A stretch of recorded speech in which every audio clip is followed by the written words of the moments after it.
Halo, Assalamualaikum warahmatullahi. Ketemu lagi di vlog Juru Baca. Saya Sanas Fahani. Kita ngobrolin puisi lagi. Ya, apakah sastra itu seperti politik? Ada sekelompok orang yang berkuasa yang menentukan kriteria kebagusan sebuah karya. Ada yang bertanya begitu setelah membaca buku biografi Chairil yang saya tulis dan bertanya kepada saya, terutama ketika di buku saya itu ada cerita tentang Sultan Takdir Ali Syahbana, penguasa pujangga baru yang pada mulanya tidak mengakui atau bahkan menolak atau tidak mau bilang bahwa yang ditulis oleh Chairil terutama dan kawan-kawannya sebagai sebuah pencapaian baru, sebuah estetika baru.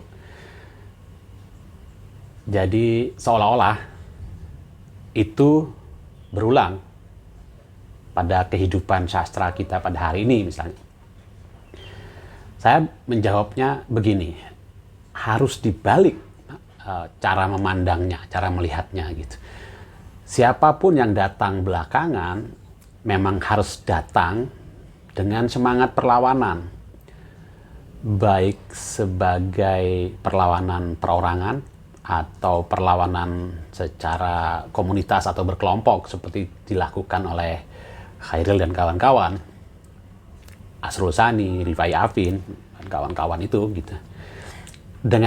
Dan hanya dengan cara itu sastra kita berkembang, sastra kita maju gitu. Sultan Takdir mungkin lupa bahwa mereka pun pada awalnya menerbitkan Pujangga Baru itu dengan membawa pikiran-pikiran baru tentang bagaimana seharusnya sastra Indonesia dikembangkan sebagai sebentuk perlawanan juga terhadap mungkin terhadap ketiadaan pemikiran itu gitu, terhadap ketiadaan orang yang memikirkan arah perkembangan budaya dan terutama sastra ya. Indonesia yang saat itu belum ada kan, tapi sudah dicita-citakan untuk ada gitu dan mereka berjuang di lahan itu. Nah, ketika itu terkonvensikan, itu mungkin kata-kata yang lebih tepat, istilah lebih tepat ya. Ada konvensi yang berlaku gitu, maka pilihan bagi generasi atau sastrawan atau seniman yang datang belakangan adalah mula-mula kan mengikut konvensi itu, karena tentu dia harus juga atau perlu juga untuk masuk ke dalam kehidupan sastra pada hari itu, menerima konvensi itu begitu. Tetapi kalau hanya itu yang dilakukan, mengikut saja konvensi atau kalau mungkin sudah sedemikian kuat menjadi kayak tradisi puisi, tradisi sastra yang ada begitu, maka yang terjadi adalah mandek. Tidak ada pemikiran yang memperbaharui lagi begitu.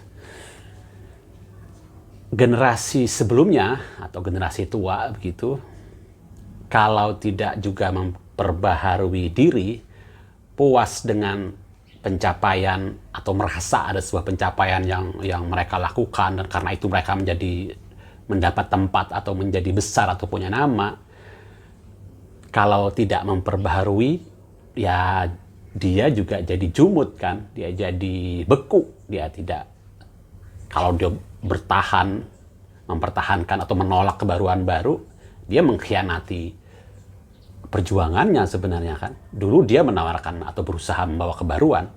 Ketika berhasil atau diterima sebagai sebuah kebaruan, kan makin lama yang baru itu akan menjadi lama, menjadi tidak relevan, menjadi tidak relevan lagi dan harus datang kebaruan baru.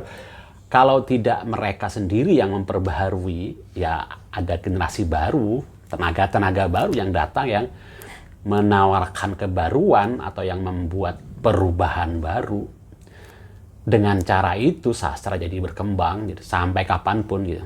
Sebenarnya sejarah sastra kalau mau ditulis kan sejarah perubahan-perubahan itu, sejarah pembaharuan itu kalau mau ditulis sebenarnya itu gitu. Angkatan-angkatan itu berbeda dengan angkatan sebelumnya karena bukan hanya sekedar orang-orang yang baru atau waktunya baru, periode baru, tapi ada nggak sih estetika baru yang dibawa itu, baik secara tema atau isi atau cara ucapnya gitu. Ketika tidak ada, nggak bisa dibilang ada angkatan baru. Angkatan baru itu bisa perorangan yang tidak harus mengorganisir diri beberapa orang berkelompok, tapi ketika dia merespon situasi sosial di mana dia hidup, ketika dia berkarya dan menghasilkan sesuatu yang baru, cara menanggapi yang baru, menangkap persoalan-persoalan baru, karena persoalan juga berkembang kan. Maka kalau dicatat secara benar sejarah sastra itu dan bisa menemukan itu, dia harus dicatat kebaruan itu gitu. Jadi ya bukan, ya mungkin bisa juga dilihat sebagai relasi kuasa antara generasi lama dan baru, tapi menurut saya sih memang pada hakikatnya seni kan memang harus setiap saat orang akan atau harus menawarkan sesuatu yang baru gitu. Selain pengulangan tentu saja gitu, supaya tradisi terjaga gitu. Tidak selalu kita mendapatkan sesuatu yang benar-benar baru di seni apapun kan, di musik, di seni rupa, seni patung, seni teater juga nggak selalu, nggak setiap kali lah seniman atau kelompok seniman itu datang dengan menawarkan karya yang benar-benar baru kan. Tapi semangat untuk memperbaharui, semangat untuk membawa sesuatu yang baru, memperkenalkan sesuatu itu sangat penting. Dan kalau memang berhasil mendapatkan itu, maka itu harus dicatat. Dengan cara itulah seni berkembang. Dengan cara itu seni tidak menjadi beku, tidak menjadi stagnan, berhenti berkembang gitu. Jadi mari kita perkuat pengetahuan kita tentang masa lalu, sejarah dari sastra kita, sejarah pencapaian-pencapaian puisi yang sudah ada, bukan untuk sekadar ditiru atau diulang atau dilanjutkan, tapi dicari di mana peluang kita bisa menawarkan sesuatu yang baru dari situ, yang belum pernah dilakukan oleh seniman sebelumnya. Gitu. Semoga bermanfaat. Semoga makin banyak pertanyaan bisa muncul dari membaca buku saya. Terima kasih. Sampai ketemu lagi di video berikutnya. Assalamualaikum warahmatullahi wabarakatuh.